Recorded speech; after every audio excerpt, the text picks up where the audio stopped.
उद्योग मंत्री हर्षवर्धन चौहान ने पावटा साहिब में 18 वर्षीय किशोरी के अपहरण मामले पर भाजपा पर निशाना साधा है।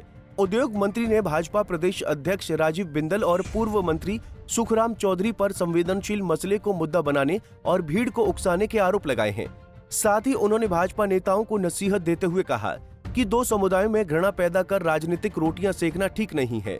हर्षवर्धन चौहान ने कहा कि बच्ची 18 साल की है और लौटकर कोर्ट में बयान दे चुकी है कि दोनों घूमने गए थे।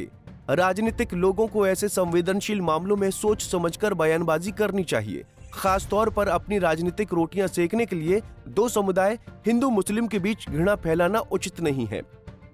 भाजपा प्रदेश अध्यक्ष राजीव बिंदल और पूर्व मंत्री सुखराम चौधरी समेत कुछ भाजपा नेताओं ने इस संवेदनशील मसले को मुद्दा बनाने और जन भावनाओं को भड़काने का काम किया।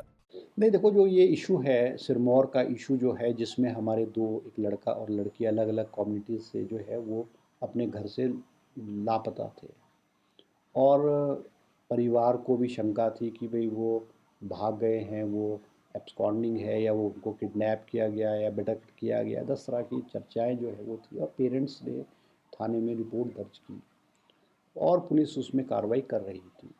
मगर उसी बीच में जो भारतीय जनता पार्टी के नेता हैं, बिंदल जी हैं, सुखराम चौधरी जी हैं और बहुत सारे लोग, वो उन्होंने वहाँ प्रदर्शन किया, खड़े होकर के नारे मारे और इस इशू को, जो कि एक बहुत छोटा सा इशू था, एक फैमिली का इशू था कि दो परिवार के दो बच्चे गायब हैं, उसका इशू बना दिया उन्होंने।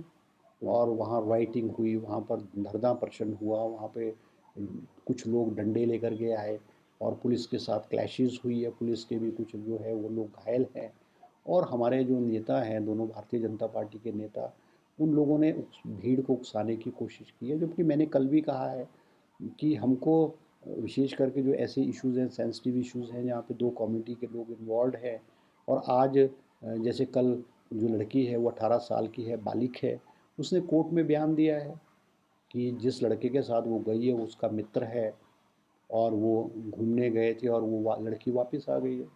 तो हमको जो पॉलिटिकल लोग हैं, हमको अपने बयानबाजी सोच समझ के देनी चाहिए और एक हम इस प्रदर्शन के माध्यम से राजनीतिक रोटियां सेक रहे हैं, हम अपनी राजनीति को चमकाने की कोशिश कर रहे हैं और दो कम्युनिटीज़ में जो है हम घृणा पैदा कर रहे हैं, जो कि हिंदू और मुसलमान को डिवीज़न करने वाली जो बात है, ये अच्छी बात नहीं है। अब वो लड़की वापस आ गई है, सबसे बड़ी बात है, धरना प्रदर्शन करके पब्लिकली नारे मार करके उन्होंने उस दोनों परिवार की जो वेयर अबाउट्स है, एड्रेसेस है, फैमिली कौन सी है, उसका खुलासा पूरे हिंदुस्तान को कर दिया है, पूरे स्टेट को कर दिया है। और आने वाले समय में इन दोनों फैमिलीज़ के बच्चों को और इन फैमिलीज़ को हमारे सोसाइटी के लोग किस नज़र से देखेंगे, वो भी एक बड़ा सोचने का विषय है। अब पॉलिटिकल लोग, अगर इस तरह के घटनाएं पूरे देश और प्रदेश में होती रहती है, मगर बड़ा दुखद है कि हिमाचल प्रदेश में भारतीय जनता पार्टी ने अपनी राजनीतिक रोटियां चमकाने के लिए इस तरह का धरना और प्रदर्शन किया और कानून को कोई भी व्यक्ति हाथ में लेने की कोशिश करेगा, उसके खिलाफ सख्त से सख्त कार्रवाई करेगी और कानून अपना जो है रास्ता अपना तय करेगा। अगर पॉलिटिकल लोगों को, चाहे कांग्रेस के चाहे बीजेपी को है, इन इश्यूज़ पे बहुत सोच समझ करके अपनी टिप्पणी करनी चाहिए, बहुत सोच समझ करके इन इश्यूज़ को, हमको पॉलिटिकल इश्यूज़ नहीं बनाना चाहिए।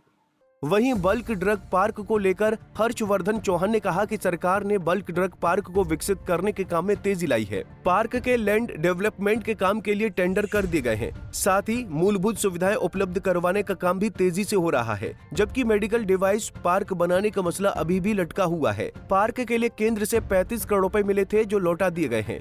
पूर्व भाजपा सरकार ने मेडिकल डिवाइस पार्क विकसित करने के लिए प्रदेश के हितों की अवहेलना की है, लिहाजा मेडिकल डिवाइस पार्क सिरे नहीं चढ़ पाया। मेडिकल डिवाइस पार्क को विकसित करने के लिए 300 से 350 करोड़ की आवश्यकता है। इसको लेकर विभाग ने सरकार को 2 सुझाव भेजे हैं। पहला कि प्रदेश सरकार मेडिकल डिवाइस पार्क को फंड करे। दूसरा, पीपी मोड़ पर मेडिकल डिवाइस पार्क विकसित करने के लिए बिल्डिंग की जाए और सरकार को रेवेन्यू में हिस्सेदारी मिले। नहीं, bulk drug park Himachal Pradesh में एक बहुत बड़ा प्रोजेक्ट है जो 2000 करोड़ रुपए की लागत से बन रहा है। उसके काम में हमने अब बहुत तेज़ी लाई है। जो उसके लैंड डेवलपमेंट का जो वर्क है, उसके जो है टेंडर्स जो हैं वो हो गए हैं और जो हमारे दूसरे टेंडर्स हैं, जैसे बॉयलर्स है, ZLD प्लांट है और सॉलिड वेस्ट मैनेजमेंट का जो इश्यूज़ हैं, उसके जो है हमारी अभी जो हाई पावर कमेटी की मीटिंग हुई है, हमने जो है वो टेंडर्स के लिए जो पैरामीटर्स से वो तय करने के बाद जो है SIDC को टेंडर लगाने के लिए कह दिया है और जल्द जो है उसके टेंडर जो है फ्रूट किए जाएंगे। इसके अलावा जो एनवायरनमेंट क्लियरेंसेस है, क्योंकि गवर्नमेंट ऑफ इंडिया की टीम जो है हमारे बलरघ पार्क की साइट को देखने आई है और उन्होंने कुछ क्वेश्चंस और कंसर्न्स रेज किए थे, जिसको जो है हमने जो है वो उसको अकॉर्डिंग उनके मुताबिक जो है उसके जवाब दिया है और मुझे लगता है जल्द ही जो एनवायरनमेंट क्लियरेंसेस जो है ministry of forest and environment government of India से जो है बलरघ पार्क की आने वाली है और हम बहुत तेज़ी से इस पे जो है काम को आरंभ कर रहे हैं। बाकी हमारा जो हमारा बिजली लाने का जो है वो हमने SID इलेक्ट्रिसिटी बोर्ड को पैसे दे दिए हैं, 80% वर्क हो गया है। हम 15 MLD पानी जो है वो लिफ्ट करने के लिए हमने 15 ट्यूबवेल्स खोद दिए हैं। 90% काम IPH डिपार्टमेंट ने जो है उसका कर दिया है। रोड्स की वाइडनिंग के लिए हमने PWD को पैसा दिया है।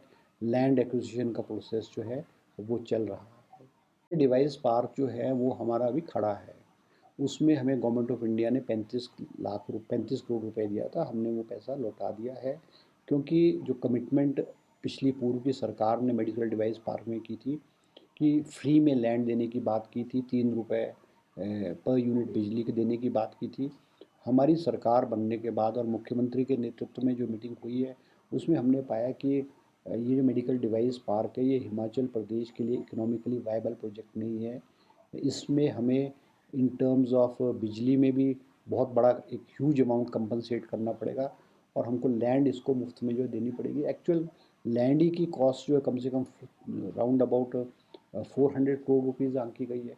तो हम इसमें उसमें जो है ऑप्शंस एक्सप्लोर कर रहे हैं कि इस प्रोजेक्ट को किस तरह से जो है इसको दोबारा से शुरू किया जाए, चाहे वो गवर्नमेंट हमें पैसा दे दे, क्योंकि इस प्रोजेक्ट की हमारी कुछ लायबिलिटीज़ भी खड़ी हुई हैं और इस प्रोजेक्ट को चलाने के लिए हमको लगभग पूरा करने के लिए लगभग हमें कोई 300 से 350 करोड़ रुपए की आवश्यकता है।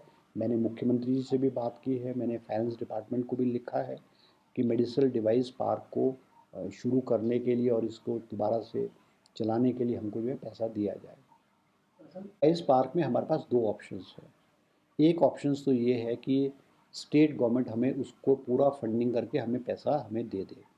दूसरा ऑप्शन हमको ये है कि हम PP मोड पे जो on the basis of bidding के आधार पे PP मोड पे हम किसी बड़ी कंपनी को दे दें और वो उसको डेवलप करे और हमें हमारा जो शेयर है या हमको इन टर्म्स ऑफ लैंड की कॉस्ट हमें दे दे या in terms of in further future में हमारे साथ वो कमिट करके एक एग्रीमेंट करके कि समय समय पर हमको उस प्रोजेक्ट से उसकी जो प्रॉफिटेबिलिटी या वायबिलिटी जो होगी उसका हमें एक अमाउंट दे। तो हमने गवर्नमेंट को ये 2 प्रपोजल्स हमने गवर्नमेंट को दिए ताकि इस प्रोजेक्ट के बारे में भी जो है हम कुछ फैसला कर पाएँ और आगे जो है चल पाए ये प्रोजेक्ट। पंजाब केसरी टीवी के लिए शिमला से योगराज शर्मा की रिपोर्ट।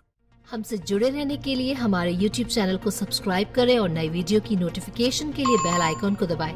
अगर आप ये वीडियो Facebook पर देख रहे हैं तो लाइक जरूर करें और ज्यादा से ज्यादा शेयर करें। इसी तरह के और भी अपडेट्स के लिए फॉलो करें हमारा Instagram पेज himachal.ke।